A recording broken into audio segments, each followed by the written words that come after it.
మన జీవితాల్లో తండ్రిని సన్మానించడానికి, గౌరవించడానికైనా ఈ దినము కొరకే దేవునికి వందనాలు చెల్లిస్తూ ఉన్నాను.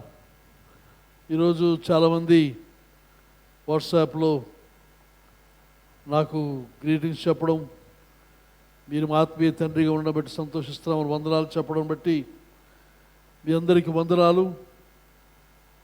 ఆత్మీయ తండ్రిగా భావించి చెప్పిన శుభాకాంక్షలు బట్టి, మీ యొక్క ప్రార్థనలు బట్టి వందనాలు చెల్లిస్తూ, అయితే దేవుని యొక్క కృపలో మీకు తండ్రిగా ఉండడానికి, పరలోకపు తండ్రిని కొద్దిగానైనా ప్రతిబింబించడానికి దేవుడు నాకు ఇచ్చిన అవకాశం కొరకే దేవునికి వందనాలు. ఒకవేళ దేవుణ్ణి సంపూర్తిగా మీ ముందు ప్రతిబింబించలేకపోయానేమో, కానీ నా సాయశక్తిలో ప్రయత్నం చేస్తున్నాను. కనుక ప్రభు కృప వాళ్ళందరూ కూడా వర్ధల చేయను గాక.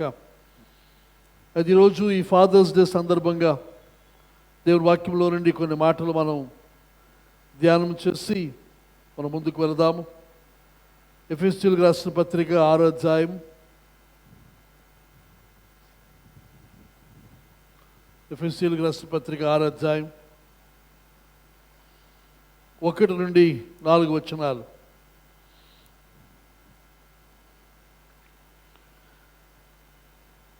దాన్ని ప్రార్థన చేస్తూ, పోయిన సంవత్సరం ఫాదర్స్ డేకి ఉన్న తండ్రులు ఈ సంవత్సరం లేరు. ముఖ్యంగా నాన్నగారు మరణించడం మీకు తెలుసును. అయితే మధ్య జయబాబుకు చాలా పెద్ద కళ వచ్చింది. ఆ కళలో వాడు చాలా విషయాలు చూశాడు. ముఖ్యంగా వాడు చూసినవి ఈ యెరూషలేము జయప్రవేశం ఆదివారం చూశాడు, ఆ తర్వాత సిలువ మరణం చూశాడు, తర్వాత సమాధి, ఆ తర్వాత పునరుత్థానం. ఇవన్నీ వాడి కళలో అవన్నీ చూశాడు. అవన్నీ కూడా చాలాసేపు నాకు వివరించి చెప్పాడు. నాకు అనిపించింది రాత్రంతా కలగన్నాడు అనుకున్నాను. ఆ కళలో మళ్ళీ ఇంకొక విషయం చెప్పాడు నాకు. ఒక కాయిన్ ఇచ్చాడట, ప్రభువుని చూశాడు. ప్రభు ఒక కాయిన్ ఇచ్చాడు. అయితే కాయిన్లో 3 విషయాలు ఉన్నాయి. అందులో ఆఖరిది ఏమిటంటే, ప్రభు వాడికి ఒక అవకాశం ఇచ్చాడు. మీ చనిపోయిన వారిలో ఎవరినైనా సరే నువ్వు చూడాలని అనుకుంటే నీ దగ్గరికి వస్తారు అని. ఆ 3వది ఉంది, మిగతా 2 కూడా ఉన్నాయి. అవన్నీ చెప్పాడు. ఆ 3వది తను వెంటనే అడిగింది ఏంటనగా, మా నాన్నగారిని వాడు పెద్ద తాతి అంటాడు. కనుక ఆయన చూడాలనుకుంటానంటే వచ్చారట, దగ్గరికి వచ్చారట. నన్ను అడిగావట, నేను వచ్చానని చెప్పి మాట్లాడారట. ఏం మాట్లాడారంటే ఏమో నాకేం గుర్తులేదు అంటున్నాడు. మిగతావన్నీ చాలా వివరంగా చెప్పాడు. కానీ ఆ చిన్న వయసులో వాడికి మా నాన్నగారు చూడాలని ఆశ. వాడు చిన్నప్పుడు నాన్నగారు చనిపోయినంత వరకు చేసే పని ఏమిటంటే, మా అందరి మీద కంప్లైంట్లు రెడీగా ఉంచుకునేవాడు. అవన్నీ ఉంచుకొని నేను వెళ్ళి నాన్నగారికి చెప్తే, నాన్నగారు ఒక దెబ్బ లేస్తే వాడు ఆనందించేవాడు. మీ పని తాతకి చెప్పేస్తాను, పెద్ద తాతకి చెప్పేస్తాను బెదిరిస్తూ ఉండేవాడు. కనుక నాన్నగారు లేరు, అయినప్పటికీ ప్రభు సన్నిధిలో ఉన్నారు, మరలా చూస్తామనే ధైర్య విశ్వాసంతో మనమంతా ఉన్నాం. ప్రభు దగ్గర ఉన్నాడు. ప్రభు జయబాబు చూపించడాన్ని బట్టి సంతోషిస్తూ ఉన్నాను. సరే, ఎఫెసీయులకు రాసిన పత్రిక 6వ అధ్యాయం 1-4 వచనాలు. పిల్లలారా, ప్రభువునందు మీ తల్లిదండ్రులకు విధేయులై ఉండడి, ఇది ధర్మమే. నీకు మేలు కలిగినట్లు నీ తండ్రిని తల్లిని సన్మానింపుము, అప్పుడు నీవు భూమి మీద దీర్ఘాయుష్మంతుడు వగదువు. ఇది వాగ్దానముతో కూడిన ఆజ్ఞలలో మొదటిది. తండ్రులారా, మీ పిల్లలకు కోపము రేపక ప్రభు యొక్క శిక్షలోను బోధలోను వారిని పెంచుడి. Children, obey your parents because you belong to the Lord, for this is right thing to do. Honor your father and mother. This is the first commandment with a promise. If you honor your father and mother, things will go well for you, and you will have a long life on the earth. Fathers, do not provoke your children to anger by the way you treat them. Rather, bring them up with the discipline an instruction that comes from the Lord.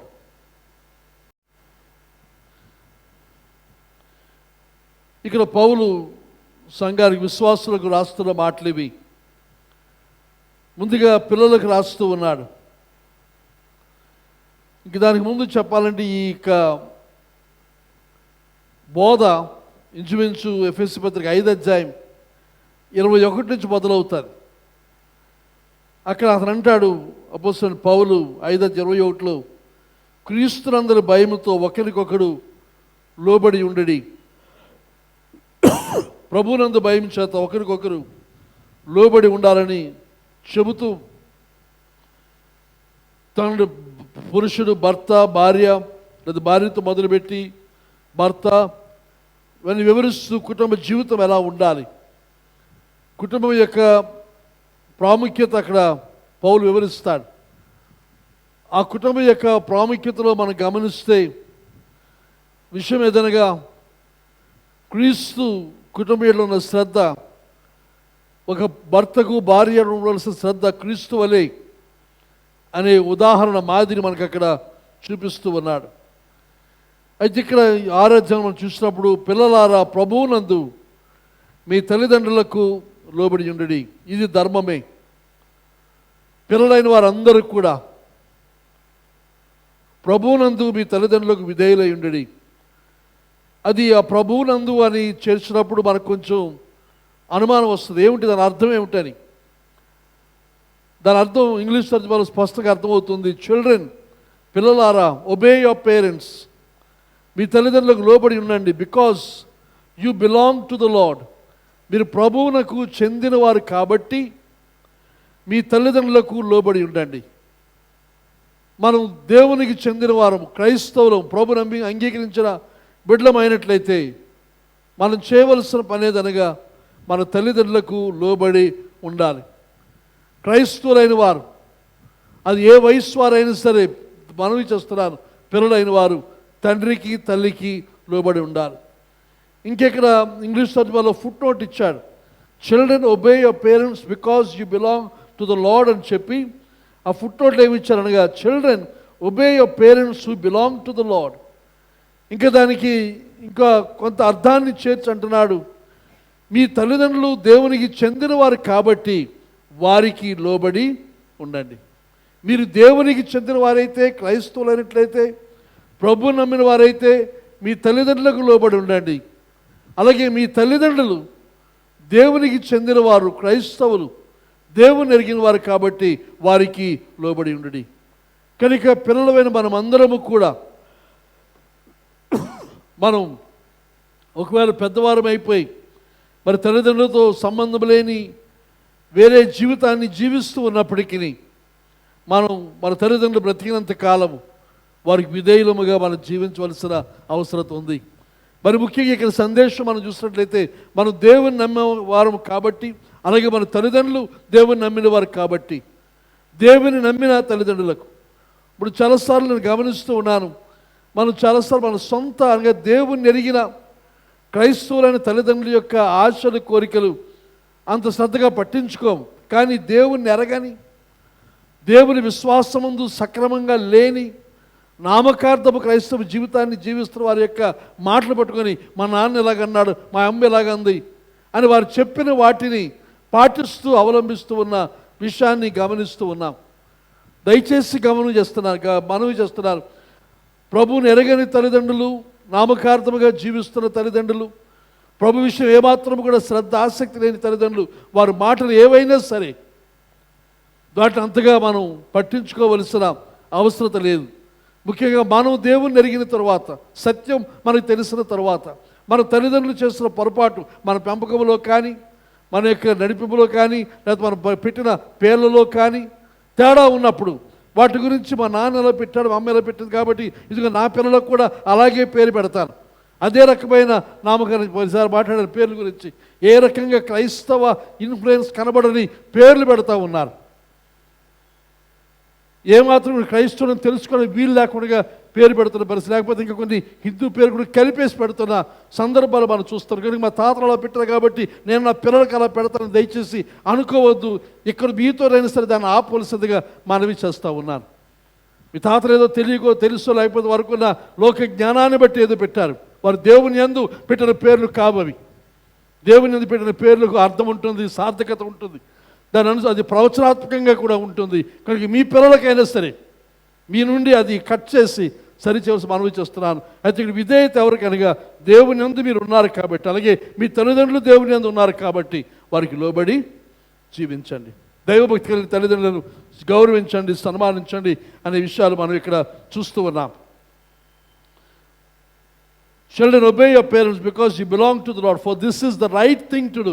ఇది చేయవలసిన సరైన పని, right thing, సరైన పని. ఇది ఈ తెలుగు తర్జుమాలో ఇది ధర్మమే, ఇది ధర్మం, చేయవలసిన అవసరం ఉందని మీకు మనవి చేస్తూ ఉంటాడు. చెబుతూ ఇక్కడ అపోస్తలుడైన పౌలు ఒక పాత నిబంధన వాక్యాన్ని ఉటంకిస్తున్నాడు. అతను అంటాడు, నీకు మేలు కలిగినట్లు, 2వ వచనం, నీ తండ్రిని తల్లిని సన్మానింపుము, అప్పుడు నీవు భూమి మీద దీర్ఘాయుష్మంతుడు వగదు. ఇది వాగ్దానముతో కూడిన ఆజ్ఞలలో మొదటిది. నీకు మేలు కలిగినట్లు నీ తండ్రిని తల్లిని సన్మానింపుము, అప్పుడు నీవు భూమి మీద దీర్ఘాయుష్మంతుడు వగదు. ఇది వాగ్దానముతో కూడిన ఆజ్ఞలలో మొదటిది. అని దీని అర్థం ఏమిటి? పౌలు ఇక్కడ ఏది ఉటంకిస్తున్నాడు అని ఆలోచన చేస్తే, ప్రభు యొక్క 10 ఆజ్ఞలలో, ధర్మశాస్త్రం యొక్క 10 ఆజ్ఞల్లో 5వ ఆజ్ఞను పౌలు ఇక్కడ జ్ఞాపకం చేస్తున్నాడు. ఇది నిర్గమకాండ 20వ అధ్యాయం 12వ వచనం, అలాగే ద్వితీయోపదేశకాండ 5:16 మనం చూస్తాం. అయితే ఆ పాత నిబంధనలు ఉన్న ఆ 10 ఆజ్ఞల్లో 5వ ఆజ్ఞను తీసుకొని ఇక్కడ పౌలు నూతన నిబంధన విశ్వాసులకు అన్వయింపజేస్తూ ఉన్నాడు. గమనించండి, ఇది పాత నిబంధన ఆజ్ఞ, మరి ముఖ్య 10 ఆజ్ఞల్లో ఒక ఆజ్ఞ అయిన ఆ ఆజ్ఞను తీసుకుని వచ్చి నూతన నిబంధన విశ్వాసులకు అన్వయింపజేస్తున్నాడు. కనుక దీన్ని బట్టి మనకు ఒక ప్రశ్న వస్తుంది, ఇదేమిటి, మనం ధర్మశాస్త్రం కింద లేము కదా, ధర్మశాస్త్రం కొట్టివేయబడింది కదా అనే ఆలోచన మనకు చాలామందికి కలిగి,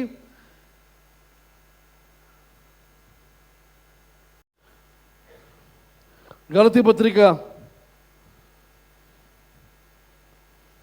3వ అధ్యాయం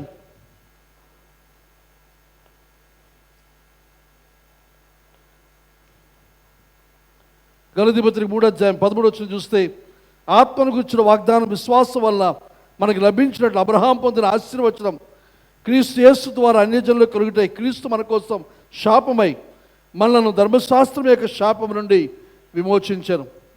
ఇందును గురించి మ్రాను మీద వేలాడిన ప్రతివాడును శాపగ్రస్తుడు అని వ్రాయబడి ఉన్నది. ధర్మశాస్త్రం యొక్క శాపం నుండి ప్రభు మనకు విడుదల అనుగ్రహించాడు. కనుక ధర్మశాస్త్ర శాపం మన మీద లేదు. ఆ తర్వాత 5వ అధ్యాయంలో చూసి, ఈ స్వాతంత్రం అనుగ్రహించి క్రీస్తు మనలను స్వతంత్రులుగా చేస్తున్నాడు. కాబట్టి మీరు స్థిరముగా నిలిచి మనలా దాస్యం అను కాడి క్రింద చిక్కుకొనకుడి. ఇక్కడ పౌలు గలతీ పత్రికలో రాస్తుంటున్నాడు, క్రీస్తు మనల్ని స్వతంత్రులుగా చేస్తాడు, కనుక మరలా తిరిగి ఆ ధర్మశాస్త్రపు కాడి కిందకి మీరు వెళ్ళవద్దు అని గలతీ పత్రికలో బోధించిన పౌలు ఇక్కడ ఎఫెసీ పత్రికలో అంటున్నాడు, 10 ఆజ్ఞల్లో 5వ ఆజ్ఞ తీసుకొని ఇది మీకు ధర్మం, దీన్ని మీరు పాటించాలి, దీన్ని మీరు అవలంబించాలి అని చెప్పే ఉద్దేశాన్ని మనం ఇక్కడ చూస్తూ ఉన్నాం. కానీ ఈయన గమనించవలసిన విషయం ఏదనగా, ధర్మశాస్త్రం, the righteousness of the law is still a revolution of the holiness of God. దేవుని యొక్క పరిశుద్ధతను తెలియజేసేది దేవుని యొక్క ధర్మశాస్త్రం. దేవుని యొక్క నీతిని తెలియజేస్తుంది దేవుని యొక్క ధర్మశాస్త్రం, దేవుని యొక్క పరిశుద్ధతను. అదే విధముగా ఈ నూతన నిబంధన కాలంలో మనము మన యొక్క నీతి, ప్రభు అంటాడు సువార్తలో మనం చూసినప్పుడు కనిపించేసిన ప్రసంగంలో, పరిసయ్యుల నీతి కంటే మీ నీతి అధికం కాని ఎడల. పరిసయ్యుల నీతి అనగా ధర్మశాస్త్రం యొక్క నీతి కంటే, పరిసయ్యుల నీతి అనగా ధర్మశాస్త్రం యొక్క నీతి, ఆ 10 ఆజ్ఞల యొక్క నీతి, ఆ నీతి కంటే మన నీతి అధికం కావాలి అనేది ప్రభు యొక్క చిత్తమని మనవి చేస్తూ ఉన్నాను. కనుక ఈ 10 ఆజ్ఞలు 5వ ఆజ్ఞ మనం చెప్పడం వల్ల దానికంటే, ఆ ధర్మశాస్త్రం యొక్క నీతి కంటే మన నీతి అధికంగా ఉండాలని పౌలు ఇక్కడ మనలను అది పాటించమని తెలియజేస్తున్నాడు. ఎక్కడైతే అక్కడ మీరు ప్రవేశించబోయే దేశం ఉందన్న మాట ఉపయోగించాడు. ఆ దేశానికి బదులుగా పౌలు ఇక్కడ భూమి మీద అనే మాటను పౌలు ఉపయోగించాడని చెప్పి మనవి చేస్తూ ఉన్నాను. తర్వాత ఇంకా చెప్పాలంటే బైబిల్లో మనం చూస్తున్న నూతన నిబంధన అంతట్లో ఈ 10 ఆజ్ఞలన్నీ కూడా మరలా తిరిగి వేరే చోట ప్రస్తావించబడ్డాయి. 10 ఆజ్ఞలు అన్నీ ప్రస్తావించబడి ఆ 10 ఆజ్ఞల ప్రకారంగా మనం జీవించాలనేది తెలియచేస్తూ ఒకే ఒక ఆజ్ఞ మాత్రం అది మరలా తిరిగి ప్రస్తావించబడలేదు, అది చేయమని ఆజ్ఞాపించలేదు. అదేమిటో చెప్పగలరా? 9 ఆజ్ఞలు మరలా తిరిగి వచ్చాయి, మరి ఇంకో రకంగా అవలంబించమని చెప్పబడింది ఇంకో వేరే మాటల్లో. కానీ ఒకే ఒక ఆజ్ఞ మరలా తిరిగి రాలేదు. అదేది చెప్పగలరా? చెప్పరా? చెప్పగలరా? చెప్పలేరా?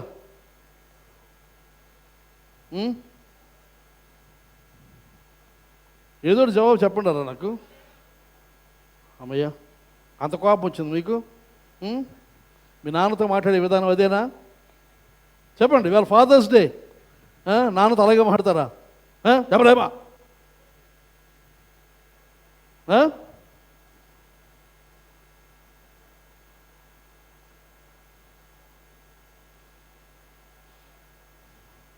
నిర్గమకాండం 20:12 అంటాడు, నీ దేవుడని యెహోవా నీకు అనుగ్రహించే దేశంలో ఉపయోగించిన పదాన్ని బదులుగా భూలోకమందును ఉపయోగించాడు. అయితే ఏ ఆజ్ఞ మళ్ళీ తిరిగి జ్ఞాపకం చేయబడలేదు అని అంటే, 6 దినములలో యెహోవా ఆకాశమును భూమియు సముద్రమును వాటిలోని సమస్తమును సృజించి 7వ దినమున విశ్రమించను. అందుచేత యెహోవా విశ్రాంతి దినమును ఆశీర్వదించి దాన్ని పరిశుద్ధపరచెను. ఆ విశ్రాంతి దినాన్ని గురించిన ఆజ్ఞ మరలా నూతన నిబంధనలో ప్రస్తావించబడలేదు. అంటే దాని అర్థం ఏమిటి? ఆ విశ్రాంతి దినాన్ని మనం పాటించవలసిన పని లేదు. ఆ 7th డే అనగా శనివారం ఆరాధన, శనివారం సంబంధించిన ఆచారాలు మనం చేయవలసిన పని లేదు. కొంతమంది ఆ శనివారానికి సంబంధించిన ధర్మశాస్త్ర ఆచారాలన్నిటినీ అవలంబిస్తూ అదే భక్తి అనుకుంటున్నారు. అది పాపం. తప్పుదోవలు వెళుతూ ఉన్నాం. ఈ 9 ఆజ్ఞలు మరలా తిరిగి జ్ఞాపకం చేయబడ్డా తప్ప ఆ విశ్రాంతి దినాన్ని గురించిన ఆజ్ఞ మరలా ప్రస్తావించబడలేదు. కనుక మనం దాన్ని చేయవలసిన అవసరత మనకి ఎంత మాత్రం కూడా లేదు. కొంతమంది అది చేయకపోతే పాపం అన్నట్టుగా, అది చేయకపోతే మన పరలోకాన్ని వెళ్ళమన్నట్లుగా. నేను హగ్గ ఇన్స్టిట్యూట్ ట్రైనింగ్కి హవాయి వెళ్ళినప్పుడు నా రూమ్మేట్ ఒక 7th డే అడ్వెంటిస్ట్ వాడు. అయితే అతను మొట్టమొదటి మాట, ఇంక మరి ఏ మాటలు లేవు, మీరు ఆదివారం ఆరాధన చేస్తారా, శనివారం ఆరాధన చేస్తారా, శనివారం అనగా ఆదివారం అనగానే మరి అక్కడి నుంచి నన్ను ఒక పాపిగా, దోషిగా, దుర్మార్గుని చూడడానికి అక్కడి నుంచి ఆ 7th డే గురించి గొప్పతనాలు చెప్పే అవకాశం ప్రతిసారి చెబుతూ ఉండేవాడు. అయితే నా రూమ్మేట్ దగ్గరికి రాత్రులు ఇంకోటి వస్తాడు, ఆడు 7th డే. వారిద్దరు కలిసి బాల్కనీలోకి వెళ్ళి త్రాగడం, సిగరెట్లు, మందు తాగడం పని. అది పాపం కాదు వాళ్ళకి. ఆదివారం ఆరాధన చేయడమే పాపం, శనివారం కాకుండా. కానీ ఈ రకంగా చూసిన చాలామంది వాక్యాన్ని తప్పుగా అర్థం చేసుకొని వారికి వారి సిద్ధాంతాలు తయారు చేసుకున్న సంఘాలు కడుతున్న పరిస్థితులు మనం చూస్తూ ఉన్నాం. కనుక ఆ సిద్ధాంతాలకు ఆరిజిన్ ఎక్కడి నుంచి వచ్చింది, ఎవరి ద్వారా వచ్చింది, ఎవరు దీన్ని ప్రాపగేట్ చేస్తున్న సంగతిని ఆ చరిత్ర తెలుసుకోవలసిన అవసరం ఉంది. సందర్భం కాదు కనుక ముందుకు వెళతాను. అయితే నూతన నిబంధనలు మనం గమనిస్తే, పాత నిబంధనలో యూదులైన వారికి ఎలాగైతే తల్లిదండ్రులు సన్మానించకపోవడం అనేది ఒక పాపముగా, తప్పుగా, ఒక శిక్ష విధించగలిగిన దోషముగా పరిగణించబడుతూ ఉందో, నూతన నిబంధనలు కూడా ఇది సరైనది కాదు అని అపోస్తలుడైన పౌలు ద్వారా మరొకసారి మనం హెచ్చరించబడుతూ ఉన్నాం. అయితే మీ తల్లిదండ్రులకు విధేయులై ఉండి, లోబడి ఉండి, obey your parents because you belong to the lord. దేవుని చెందిన వరకు మీరు లోబడి ఉండి. కొన్ని తర్జుమాల్లో ఆనర్ యువర్ పేరెంట్స్ అంటారు, గౌరవించమంటాడు. అనగా ప్రభు ఈ వాక్యం ద్వారా మనకు ఆశిస్తున్నది ఏదనగా మన తల్లిదండ్రుల వారి మన గౌరవాన్ని, రెస్పెక్ట్, అలాగే ప్రేమ మనకు కలిగి ఉండవలసిన అవసరం ఉంది. వారి యొక్క గౌరవాన్ని మనం ప్రదర్శించాలి, గౌరవాన్ని చూపాలి, వారి యొక్క ప్రేమను చూపాలి.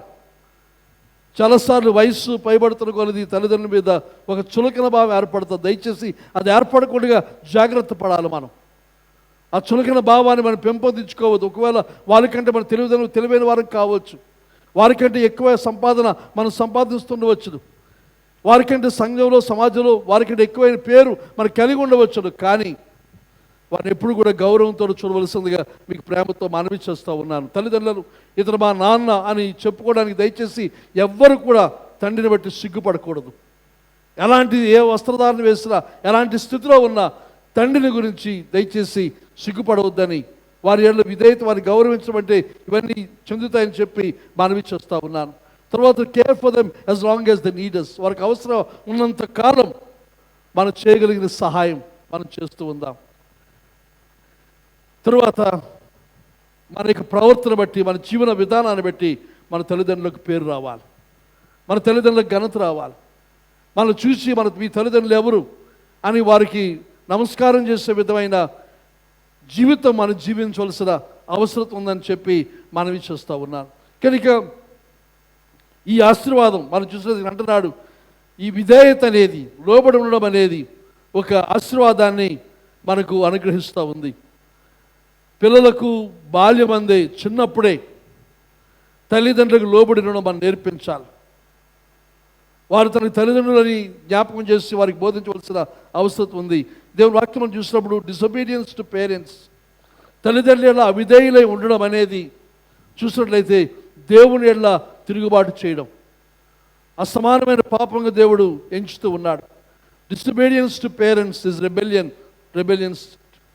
Rebellion to God. దేవుని ఎడల అవిధేయత, దేవుని ఎడల తిరుగుబాటు. చాలా కుటుంబాల్లో ఈ రోజుల్లో మనం చూస్తూ ఉన్నాం, దేవుని యొక్క వాక్యాన్ని, దేవుని యొక్క మాటను నిర్లక్ష్యం చేస్తూ ఉన్నారు, పట్టించుకోవడం లేదు. దాన్ని బట్టి కలిగే పర్యవసానం ఒకసారి రోమాపత్రికలో పౌలు రాస్తాడు. రోమాపత్రిక 1వ అధ్యాయంలో రాస్తాడు. ఇక్కడ 28వ వచనం నుంచి మనం చూస్తే, మరియు వారు తమ మనస్సుల్లో దేవునికి చోటియ్యనొల్లకపోయేరి గనుక చేయరాని కార్యములు చేయుటకు దేవుడు వారి భ్రష్ట మనసులకు వారిని అప్పగించారు. దేవునికి చోటు ఇవ్వలేదు, దేవుని వాక్యాన్ని చోటు ఇవ్వలేదు, దేవుని మాటకు చోటు ఇవ్వలేదు. కాబట్టి చేయరాని పనులకు చేయుటకు దేవుడు భ్రష్ట మనస్సు వారికి అట్టివారు సమస్తమైన దుర్నీతి చేతను, దుష్టత్వం చేతను, లోభము చేతను, ఈర్ష్య చేతను నిండుకొని మత్సరము, నరహత్య, కలహము, కపటము, వైరమును వాటితో నిండిన వారే కొండగాండును, అపాదకులను, దేవద్వేషులను, హింసకులను, అహంకారులను, బెంకములాడు వారును, చెడ్డవాటిని కల్పించేవారును, తల్లిదండ్రులకు అవిధేయులను, అవివేకులను, మాట తప్పువారును, అనురాగరహితులను, నిర్దయులైరి ఇట్టి కార్యములను అభ్యసించేవారు మరణమునకు తగిన వారు అని దేవుని న్యాయవిధి వారు బాగుగా ఇరిగిండి వాటిని చేయించున్నారు. ఇది మాత్రమే కాక వాటిని అభ్యసించి వారితో సంతోషముగా సమ్మతించుచున్నారు. ఈ లిస్టు చూస్తే భయం వేస్తుంది. ఒకసారి ఉదయకాలమందు తండ్రులైన వారులారా మీతో మనవి చేస్తూ ఉన్నాను, దేవుని వాక్యానికి చోటు ఇవ్వక, దేవుని మాటకు మీరు ప్రాధాన్యత ఇవ్వక, దేవుని ఘనపరచక, దేవునికి లోబడక ఉన్నవారిని దేవుడు చేసే పని ఏదనగా భ్రష్ట మనసుకు దేవుడు వారిని అప్పగించేస్తారు. ఈ భ్రష్ట మనసు యొక్క లక్షణాలు ఏమిటి? సమయం అయిపోతున్న ఒకసారి గమనించండి. ఆ భ్రష్ట మనసు ఉన్న విషయంలో దుర్నీతి, దుష్టత్వం, తర్వాత లోభం. లోభం అంటే పిసిరిగొట్టుతనం, మరి అన్నిటికీ బిగబెట్టి ఉండడం, ఈర్ష్య, మత్సరం, నరహత్య, కలహం, కపటం. కపటం అంటే లోపల ఒకటి బయట ఒకటి. తర్వాత కొండగాండ్రు, అపవాదకులు, దేవద్వేషులు, హింసకులు, అహంకారులు, నాకేమిటి కాలు రగరేయడం, బెంకములాడు వారు, చెడ్డవాటిని కల్పించేవారు, లేనిదాన్ని సృష్టించడం, కల్పించడం, తల్లిదండ్రులకు అవిధేయులు, అవివేకులు. అవివేకులతో సమస్య ఉంటుంటారు, అవివేకులు అనుకోరు, మహాజ్ఞానులు అనుకుంటారు. అది బాధ. టైం లేదు కానీ సామెత కిందకి వెళ్తే అవివేకులు అని వారందరూ కూడా మహాజ్ఞానులను భావించి మరి ఎవరి మాట పట్టించుకోరు. అది భ్రష్ట మనసు దేవుడు అప్పగించాడు మిమ్మల్ని. అవివేకులు, మన అవివేకులు మనకు అర్థమైతే మన వివేకులమే. మాట తప్పువారు, అనురాగరహితులు, నిర్దయులు, ఇట్టి కార్యం అభ్యసించేవారు మరణమునకు తగినవారు. జాగ్రత్త. క్రైస్తవ తండ్రులారా మీకు మనవి చేస్తూ ఉన్నారు, మనం చేయవలసిన కార్యాలు దేవుని యెడల విధేయులమై దేవునికి లోబడిన వారి ఒక మాదిరిని మన బిడ్డలకు చూపించవలసిన అవసరం ఉంది. తండ్రులారా, ప్రత్యేకంగా మనవి చేస్తున్న ఫాదర్స్ డే రోజు మీ పిల్లలతో సమయాన్ని గడపండి. వారికి కోపము రేపవద్దు అంటున్నాడు. మీ పిల్లలకు కోపము రేపక మనం చేయవలసిన పని, వారు కోపగించుకునే విధంగా, లేకపోతే వారు బాధపడే విధముగా వారిని కోపం రేపొద్దు. ప్రొవోక్ టు యాంగర్ అనే మాటకు విరుద్ధమైన పదం, విరుద్ధమైన పదం ఎంకరేజ్. వారిని ప్రొవోక్ చేయడం కాకుండా, కొంతమంది తల్లిదండ్రులు చేస్తుంటారు పని, నిత్యం వారు పొడుస్తూ ఉంటారు. అలా పొడవడం కాకుండా వారిని ప్రోత్సహించండి, ఎంకరేజ్ చేయండి. వారి కొరకు మీరు ఉండండి, సమయాన్ని వెచ్చించండి. వారి యొక్క ముఖ్యమైన సమయాల్లో తప్పనిసరిగా అందుబాటులో ఉండవలసిందిగా మీకు మనవి చేస్తూ ఉన్నాను. పిల్లలతో కలిసి ఆడండి, కలిసి ప్రార్థన చేయండి. వారిని పొడుస్తూ, వారిని నిరుత్సాహపరుస్తూ, నువ్వు వింతే, నువ్వు ఇలా చేయలేవు, నీ వల్ల కాదు అని తండ్రులు దయచేసి మీరు నిరుత్సాహపరచకండి. కొంతమంది తల్లులు ఇంకా ఘోరం, మీ నాన్నలాగే నువ్వు ఇంతే అంటాడు. తండ్రిని కొడుకుని ఇద్దరిని నిరుత్సాహపరిచేస్తున్నారు.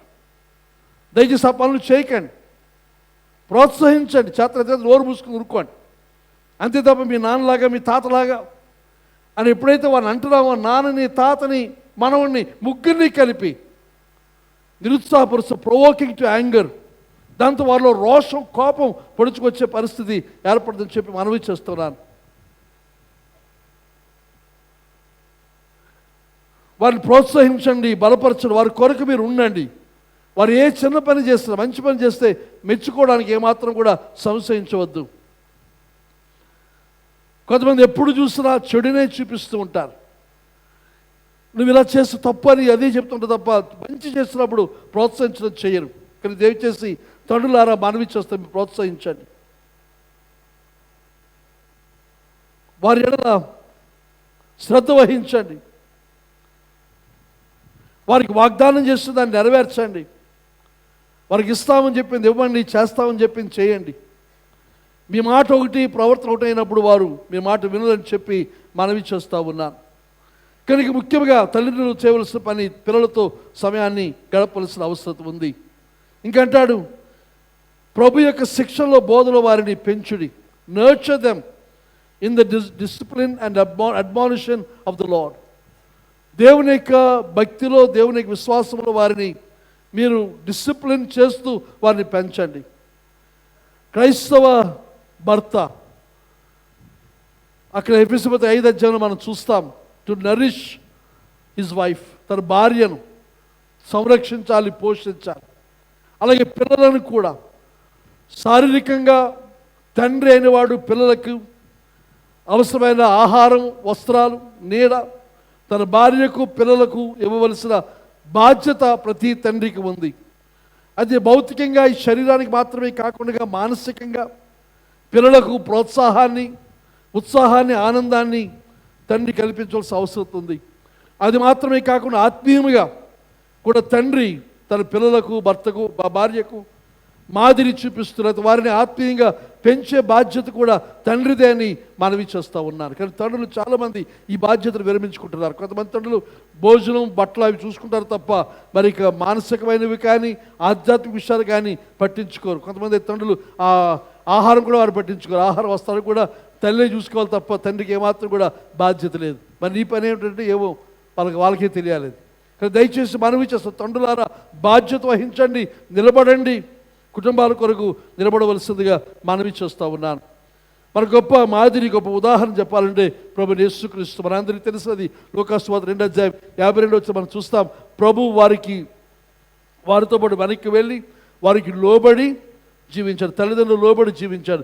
మరియా యోసేపుల ద్వారా యేసు ప్రభు బాల్యం నుండి పెంచబడిన వాడై, అక్కడ మనం చూస్తాము, బాలుడైన యేసు వయస్సందును, జ్ఞానమందును, దేవుని దయందును, మనుషుల దయందును ఆయన వర్ధిల్లాడు. ఆయన ఎదిగాడు. అన్ని విధాలు కూడా సమతుల్యమైన ఎదుగుదల గలవాడై ప్రభు ఎదిగాడు. దానికి కారణం యేసు ప్రభు యొక్క తల్లిదండ్రులైన మరియ యోసేపులు తీసుకున్న బాధ్యత. కనుక వారిని మన పిల్లలను పెంచే బాధ్యత మనకు ఉంది. అందులో మాట he must discipline them.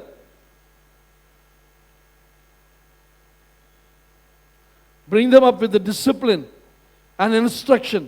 Bring them up with the discipline అనగా ఈ నర్చర్ అనే మాటలో లేదా పోషణ సంరక్షణ అనే మాటలో ఈ యొక్క డిసిప్లిన్ కూడా ఉందని మనవి చేస్తాం. డిసిప్లిన్ అన్నప్పుడు చేస్తనింగ్. హెబ్రీ పత్రిక 12వ అధ్యాయం చూస్తాం. తండ్రి గద్దించని కుమారుడు అనే మాట తీసుకొని గద్దించడం, చేస్తనింగ్ అని పిల్లలు దండించడం, శిక్షించడం అనేది ఉన్నది. అలాగే సామెతలు మనం చూస్తాం, బెత్తం ఉపయోగించాలి, కొట్టాలి.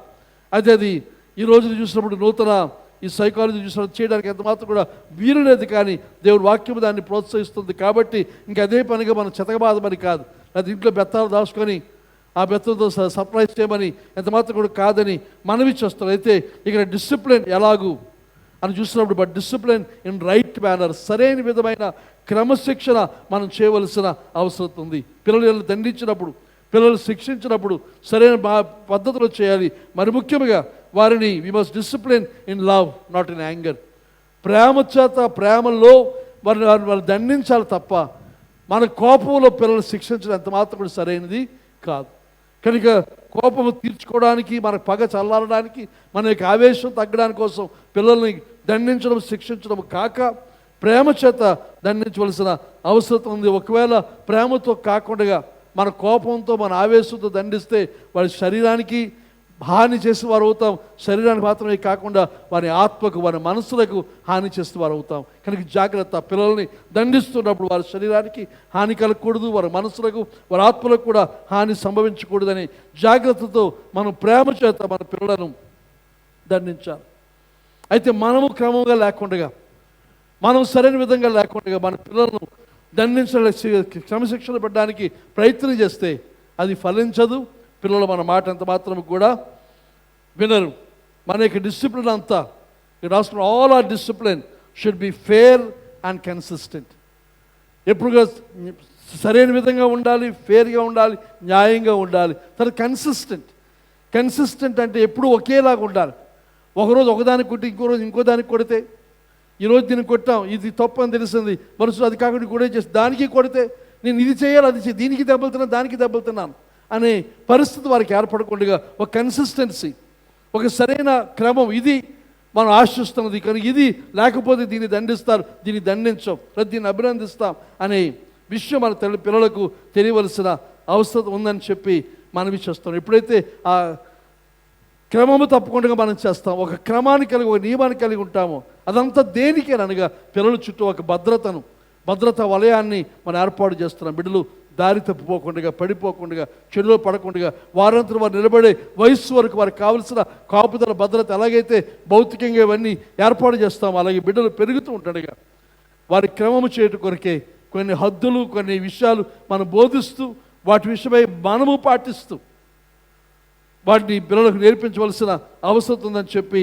మనవి చేస్తూ ఉన్నాను. తర్వాత ఇంకా తండ్రి చేయవలసిన పని లేదనగా he must instruct and encourage them. వారికి ఉపదేశించాలి, వారిని ప్రోత్సహించాలి.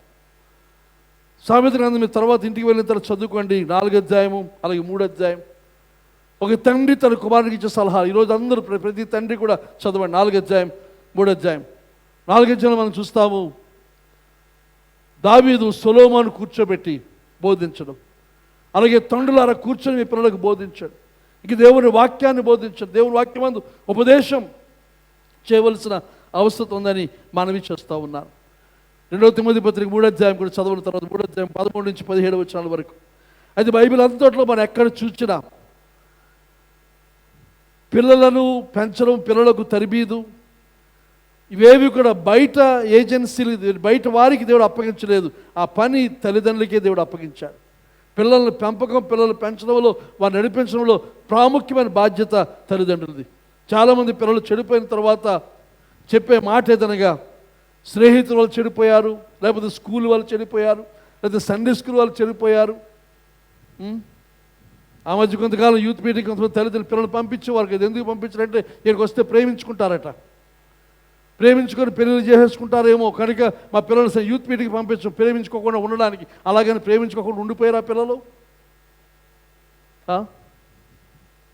అవి కాదని కొంతమంది ఏ తప్పు జరిగినా సండే స్కూల్ మీద, లేదా యూత్ మీద, లేకపోతే చర్చ్ మీద, లేదా స్నేహితుల మీద, స్కూల్ మీద పెడతా ఉంటారు. అది తప్పు అని చెప్పి మనవి చేస్తూ ఉన్నారు. ప్రాథమికమైన బాధ్యత తల్లిదండ్రులది. మీ ఇంటిలో ఉన్నప్పుడు, మీ చేతిలో ఉన్నప్పుడు మీరు సరైన విత్తనాలు వేయకపోతే, వేరే విత్తనాలు మీరు వేసుకున్నట్లయితే జరిగేది ఏదనగా వారు చెడిపోతారు, పాడైపోతారు. ఆ బయట ఉన్న ప్రభావం వారి మీద అధికంగా పనిచేస్తుంది. మనం పెంచిన విధానం సరైనదైనట్లయితే బయట ఎంతటి ఒత్తిడి వచ్చినా వారు నిలబడడానికి కావాల్సిన సహాయం వారు దొరుకుతుంది. మనం సరిగ్గా పెంచలేదు, వారి బాధ్యత నేర్పించలేదు, బరువు నేర్పించలేదు, వారికి నీతి న్యాయం మనం నేర్పించలేదు, వినయము విధేయతలు మనం నేర్పించలేదు, తర్వాత వారికి సరైన తప్పు చేస్తున్నప్పుడు, పాపం చేస్తున్నప్పుడు తప్పు అని మనం చెప్పలేదు. చెప్పక మనం వదిలేస్తే బయట వారు అందరూ చేస్తారు. అది కూడా సరే, మా ఇంట్లో మా అమ్మ నాన్న చేసేవారు కానీ నేను చేయడంలో తప్పు లేదని చాలామంది భావిస్తూ ఉంటారు. దయచేసి మనవి చేస్తాను తల్లిదండ్రులారా, ఇంక మరొకసారి వెనక్కి వెళ్తే డిసిప్లిన్లో క్రమం చేయాలి. పిల్లలు బాల్యంలోనే వారి యొక్క విషయాలు కనబడతాయి. ఎప్పుడైతే అవి మనం బాల్యంలో సరి చేయకపోతే, బాల్యంలోనే వాటిని సరిదిద్దకపోతే మొక్కై వంగరదని సామెత మనకు ఉంది. ఆ వయసులో మన చేతిలో ఉన్నప్పుడు, మనకు కనబడినప్పుడు మనం సరి చేయకపోతే పెద్ద అయిన తర్వాత మనం ఏమీ చేయలేని పరిస్థితి ఏర్పడుతుందని చెప్పి మనవి చేస్తూ ఉన్నాను. నాకు తెలిసిన తల్లిదండ్రులు చాలామంది ఉన్నారు. ఈ మాట నాకు చాలా బాధ కలిగిస్తుంది, చాలా కోపాన్ని కూడా తెప్పిస్తుంది. ఇప్పుడు చిన్నప్పుడు మనం చేసిన పనులు అది ఒకవేళ అల్లరి, అవి వేరే సంగతిని, కానీ పాపం మనం చేస్తూ ఉన్నప్పుడు నా పిల్లలు కూడా వారిని ఎంజాయ్ చేయని అని మనం అన్నామనంటే, వారు పాపభూయిష్టమైన పనులు చేస్తున్నప్పుడు వారిని నేను ఎంజాయ్ చేస్తాను, నా పిల్లలు ఎంజాయ్ చేయాలి అని అనుకున్నామంటే దాని అర్థమేదనగా నీ రక్షణానుభవాన్ని నేను ప్రశ్నిస్తున్నాను. మీ పాపాన్ని, మీరు పాపాన్ని గ్రహించలేదని నేను భావిస్తూ ఉన్నాను. అదేదో సరదా అనుకుంటారు. అల్లరి వేడి చేయడం వేరు, పాపభూయిష్టమైన పనులు చేయడం వేరు. నేను చాలాసార్లు చాలామంది తల్లులను చూశాను అక్రమ సంబంధాల్లో జీవిస్తూ. అప్పుడు నేనెవరో వారికి తెలియదు, వారెవరో నాకు తెలియదు. కానీ తర్వాత చూసినప్పుడు అక్రమ సంబంధం జీవిస్తూ అదే సంబంధమైన విధాల్లో పిల్లలు వెళుతున్నారంటే దానికి కారణం ఈ తల్లిదండ్రులు ఎక్కడ కూడా మేము చేస్తున్న తప్పు మీరు చేయకండి అని హెచ్చరించలేదు. త్రాగుబోతు పిల్లలు త్రాగుబోతులు అవుతున్నారు, సిగరెట్ తాగేవారు సిగరెట్ బాగా తాగుతున్నారు, అబద్ధాలు ఆడేవారు పిల్లలు అబద్ధాలు ఆడుతున్నారు. కారణం ఏదనగా ఇంటిలో ఆ సరిదిద్దు జరగలేదు. తండ్రి తాగడం మానలేదు, లేకపోతే తండ్రి బూతులు ఆడడం మానలేదు. ఇంట్లో ఆ బూతులు అలాగే జరుగుతున్నాయి కాబట్టి పిల్లల వంశ పారంపర్యంగా ఆ విశ్వాసం, ఆ భక్తి వెళ్తూ ఉంది. కనుక మన పిల్లలకి ఏం నేర్పిస్తున్నాం, ఏం డిసిప్లిన్ చేస్తున్నాం? అయితే పిల్లలు బూతులు ఆడొద్దని మనం చెప్పినప్పుడు ముందుగా మనం మాట్లాడడం మానేయాలి. మనం మానితే తప్ప అది మనం చేయలేం. ఆ మధ్య కొంతకాలం జయబాబుకి ఒక సమస్య, వాడికి తప్పనిసరిగా ఫ్రిడ్జ్ వాటర్ తాగడానికి వీల్లేదు అన్నప్పుడు సరే వాడు ఫ్రిడ్జ్ వాటర్ తాగడం వీల్లేదని మీ టేబుల్ మీద అందరం ఫ్రిడ్జ్లో వాటర్ వేసుకుంటే వాడికి ఎలాగుంటుంది? అయితే అప్పుడు నేను చేస్తున్న పని ఏదనగా నాకు ఎప్పుడు అన్ని కాలాలు ఫ్రిడ్జ్ వాటర్ తాగేవాడిని. కూర్చోం, ఎక్కడ దగ్గర కూర్చోం, అన్ని కాలాలు ఫ్రిడ్జ్ వాటర్ తాగేవాడిని. కానీ వాడి కోసం పూర్తిగా మానేసినప్పటి నుంచి అది నాకు తాగడానికి అవసరం లేదు. నాకు మనం మానేసి వారికి చూపించవలసిన అవసరం ఉంది. మన ప్రవర్తన విషయమై సిగ్గుపడే ప్రవర్తన మనం చేసినట్లయితే, ఇది బాధాకరమైన వాక్యం మనం చూస్తే కొంతమంది సిగ్గుపడవలసిన వాటి విషయమై అతిశయిస్తూ ఉంటారు. అతిశయిస్తూ మా పిల్లలు అలా చేసే పనులే మనం ఎంజాయ్ చేస్తాం, వాళ్ళు ఎంజాయ్ చేయడం అంటే అసలు నువ్వు రక్షణ పొందావా అని నా ప్రశ్న బర్లా వేస్తూ ఉన్నాను. ఆ వ్యభిచార సంబంధమైన సంబంధాలు కానీ, తప్పుడు సంబంధాలు కానీ, త్రాగుడు కానీ, చెడులవాట్లు కానీ నేను ఎంజాయ్ చేస్తాను. కైని ఎంజాయ్ చేస్తావా, సిగరెట్ ఎంజాయ్ చేస్తావా, త్రాగుడు ఎంజాయ్ చేస్తావా? నీ పిల్లలకి అది కావాలా? ఆలోచించండి. మీకు మీరు సరి చేసుకోవలసిందిగా మనవి చేస్తూ ఉన్నాను. తల్లిదండ్రులు యోగ్యంగా ప్రవర్తించాలి. దావీదు అబ్షాలోమును చాలా అధికంగా ప్రేమించాడు. అబ్షాలోమును పాడు చేశాడు దావీదు. ఎందుకు అని అంటే అబ్షాలోం అందగాడట. కొంతమంది తల్లిదండ్రులు పిల్లలు అందాన్ని బట్టి ప్రేమిస్తారు. అందం కాదండి, వాడిని కడుపును పుట్టాడు ఎవరైనా సరే. కానీ కొంతమంది తల్లిదండ్రులు అందాన్ని బట్టి వీడు అందగాడు, వీడేదో అయిపోతాడు అనుకొని వాడు ఏమీ అనకుండా చూసే పరిస్థితులు, అది సరైనది కాదు. అది అవసరం లేదు. తల్లిదండ్రులుగా మీ పిల్లలే కనుక వారి అందాన్ని, వారి రంగుని చూసి వారు భవిష్యత్తులో ఏదో అయిపోతారనుకొని వారికి ఏమాత్రం భయం చెప్పకుండా క్రమం చేయకుండా ఉండడం సరైనది కాదు. అలాగే ఏలీ మనం చూస్తాం. వాళ్ళు దేవుని సేవకులే కానీ వారిని ఏమాత్రం కూడా ఏలీ గద్దించలేదు, ఖండించలేదు. ఏలీ కుమారులు పాపం చేస్తూ ఉన్నారు. తండ్రి అని ఏలి దేవుని సేవకుడు అయినప్పటికీ తనకి అండి దాంతో మనం చూస్తాం యాజకత్వం ఆ ఇంటి నుండి తొలగించబడింది. దేవుని సన్నిధి వారు ఇశ్రాయేలు జనాంగాన్ని వదిలిపోయింది. ఏలి కుటుంబానికి ఒక్కదానికి మాత్రమే కాకుండా ఇశ్రాయేలు జనాంగానికి అందరికీ నష్టం కలిగిన పరిస్థితి. అలాగే ఇస్సాకు ఏశావును అధికంగా ప్రేమించాడు, రెబెకా యాకోబును, దాంతో ఆ మధ్య తగాదా మనందరికీ తెలుసును. అలాగే యాకోబు యోసేపును ఎక్కువగా ప్రేమించాడు. దేవుని యొక్క సంగమా, మనం మారవలసిన అవసరం ఉందని మనవి చేస్తూ ఉన్నారు. తండ్రులారా ప్రాముఖ్య బాధ్యత వహించండి. దయచేసి మలాకీ గ్రంథం 4వ అధ్యాయం, మలాకీ గ్రంథం 4వ అధ్యాయం 5-6 వచనాలు చూస్తే, యెహోవా నియమించిన భయంకరమైన ఆ మహాదినము రాకమునుపు నేను ప్రవక్త ఏలియాను మీ యొద్దకు పంపదును. ప్రభు నియమించిన భయంకరమైన మహాదినం ఏదది? మలాకీ గ్రంథం గురించి చాలా వివరంగా బోధించాను. అయితే ఇక్కడ 5వ వచనం చెప్తున్న మాట, నియమించిన భయంకరమైన మహాదినం, ఆ మహాదినం ఏదనగా ప్రభు యొక్క రాకడి దినం, ప్రభు యొక్క తీర్పు తీర్చే దినం. ఆ దినము రాకమునుపే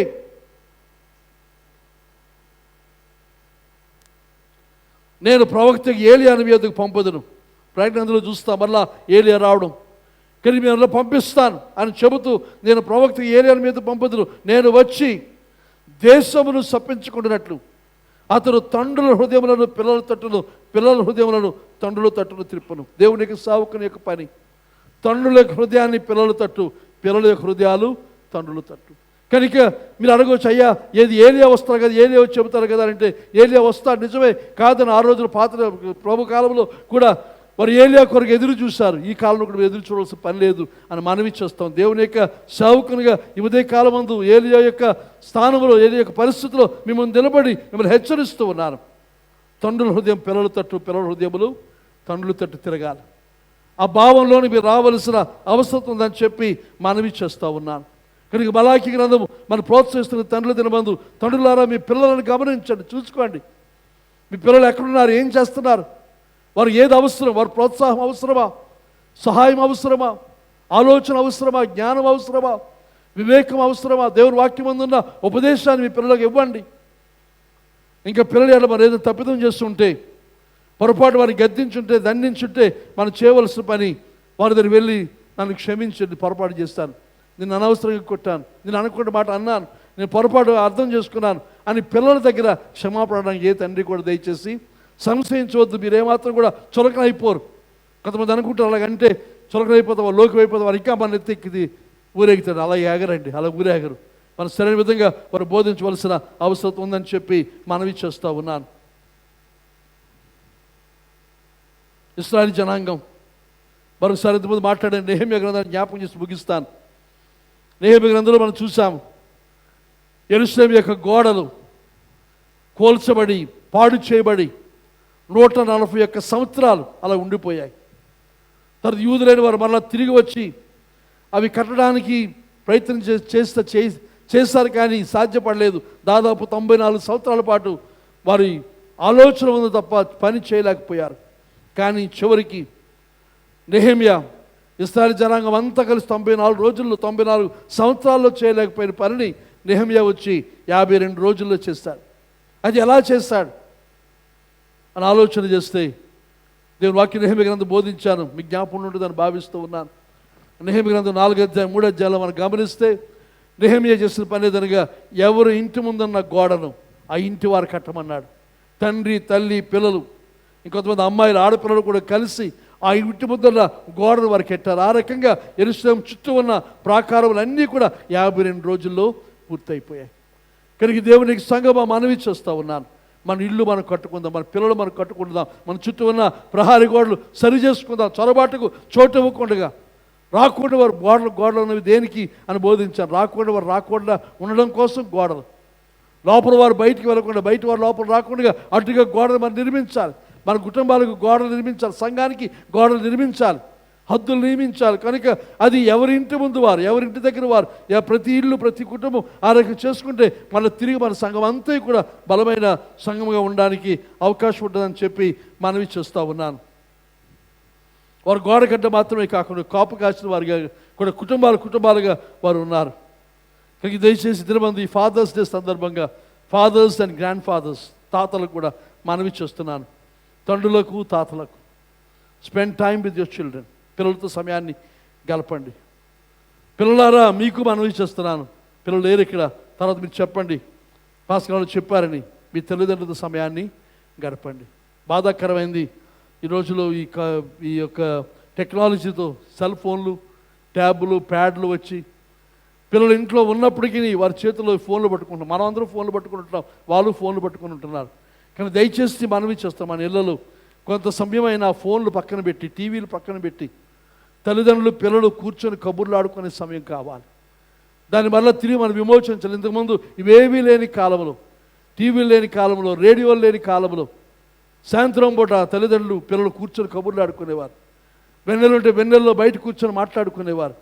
అలా కలిసి మాట్లాడుకుంటూ భోజనం చేయడం, ఇంకా ఆ వెన్నెల్లో ఆటలాడుకునే విషయాలు నాకు బాల్యం జ్ఞాపకం వస్తూ ఉంది. దయచేసి మరొకసారి ఆ రిడీమ్ చేద్దాం ఆ బాల్యాన్ని. మన పిల్లలు, తల్లిదండ్రులు, మనము, అమ్మ నాన్న, ఒక తాతయ్య, నాన్నమ్మ, అమ్మమ్మ, తాతయ్యలు ఉన్నట్లయితే వారితో కలిసి గడిపే ఆ సమయాన్ని, ఆ సంభాషణను మనం దయచేసి ప్రోత్సహిద్దాం. దయచేసి అలా చేయవలసిందిగా మనవి చేస్తూ ఉన్నాను. ఒక తాత ఒక మనవడికి ఇచ్చిన సలహా, తన పెద్ద దేవుని సేవకులు వారు, మనవడు ఇప్పుడు కూడా చాలా పేరుగాంచిన సేవకుడు, కానీ తను రాస్తా అంటాడు, మా తాత అప్పుడప్పుడు నా ఆఫీస్కి వచ్చేవాడు, వచ్చి కూర్చునేవాడు మా తాత. అయితే కూర్చొని ఏం మాట్లాడేవాడు కాదు, కానీ నేను కూర్చొని తాతను ఏదైనా అడిగితే వివరంగా నా జవాబు చెప్పేవాడు, అన్ని విషయాలు ఎక్స్ప్లెయిన్ చేసేవాడు. అయితే తాత చనిపోవడానికి ముందు నా ఆఫీస్కి వచ్చి, ఇంతకుముందు ఎప్పుడైనా సరే నేను మాట్లాడేవాడు తప్ప, లేదంటే అలా గంట అరగంట కూర్చొని వెళ్ళిపోయేవాడు. కానీ ఈసారి తానే మాట్లాడడం మొదలుపెట్టి మా తాత నాతో చెప్పిన మాట, ఆఖరి మాటలు, I want to tell you I'm very proud of you, నిన్ను బట్టి చాలా గర్విస్తున్నాను అని చెప్పి తాత అన్నాడు. కొంతమంది తల్లిదండ్రులు ఒక తప్పుడు విధానాన్ని నేర్చుకున్నాం. మన చుట్టూ ఉన్న సంస్కృతి సాంప్రదాయాన్ని, పిల్లల్ని పొగడకండి, పిల్లల్ని మెచ్చుకోకండి, అలాగని చెప్పి తిట్టమైన తండ్రి అని చెప్పి నేర్చుకున్నారా మీరు? పిల్లలు పొగడండి, అవసరమైన పొగడండి, పిల్లలకు పొగడతలు కావాలి. అది వారికి టానిక్లా పనిచేస్తుంది, బలంగా వారికి పనిచేస్తుంది. కనుక నిన్ను బట్టి నేను గర్విస్తున్నాను, నువ్వు బాగున్నావు, నా పేరు నిలబెట్టావు, నువ్వు బాగా మంచిగా చేస్తావు, బాగా మాట్లాడావు, బాగా పాడావు, బాగా డ్యాన్స్ వేస్తావు, లేదా వారు చిన్నప్పుడు చేస్తున్న కార్యాలు చిన్నదైనా సరే మనం పొగిడితే అది వారికి బలంగా టానిక్గా పనిచేస్తుంది. ఇంకా నాన్నను మెప్పించాలి, తాతను మెప్పించాలి అనే భావంతో అంటాడు. ఆ మాటలు నా జీవితంలో చాలా బలాన్ని, ఆ టైంలో నేను చాలా ఇబ్బంది కూడా వెళ్తున్నాను, కష్టం కూడా వెళ్తున్నాను. ఆ సమయంలో మా తాత వచ్చి, నిన్ను బట్టి నేను గర్విస్తున్నాను, నీకు భవిష్యత్తు ఉంది, గొప్ప సేవకుడు అవుతావు అని చెప్పాడు. చెప్పి అయితే 2 విషయాలు నువ్వు పాటించు. మొదటిది, ఆల్వేస్ బీ హంబుల్, ఎప్పుడు వినయంతో ఉండు, ఆల్వేస్ బీ హంబుల్. ఆ తర్వాత ఇంకో మాట చెప్పాడు నాకు. ఆ మాట ఏదనంటే, putting another man's candle out will never make yours any brighter. ఇంకొకటి కొవ్వొత్తి ఆర్పేసినందువల్ల నీ దీపం ఏమి అధికంగా వెలగదు. ఇంకొకటి కొవ్వొత్తి ఆర్పేసినందువల్ల నీ దీపం మరీ ఎక్కువగా ఏమీ వెలగదు. అంటే దాని అర్థం ఏదనగా, మా నాన్న తాత నాకు చెప్పింది, it was another way of saying walk in love, ప్రేమలో నడువు, ప్రేమ కలిగి ఉండి. కూడా ఎవడో వాడిని ఆని చేసి వాడు కొవ్వొత్తి ఆపేస్తే నీ దీపం ప్రకాశించదు.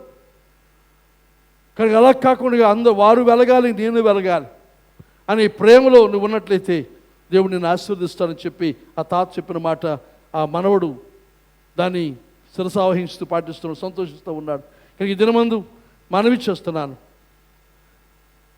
తండ్రి అలాగే తాత మీ పిల్లలతో గడపండి. అలాగే పిల్లలారా మీ కుటుంబంతో సమయాన్ని గడపండి. అంతకంటే మిన్నగా పరలోకపు తండ్రితో, హెవెన్లీ ఫాదర్, 68వ కీర్తన 5వ వచనం,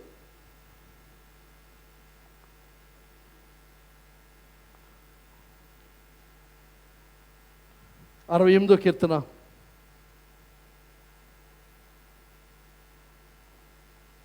5వ వచనం,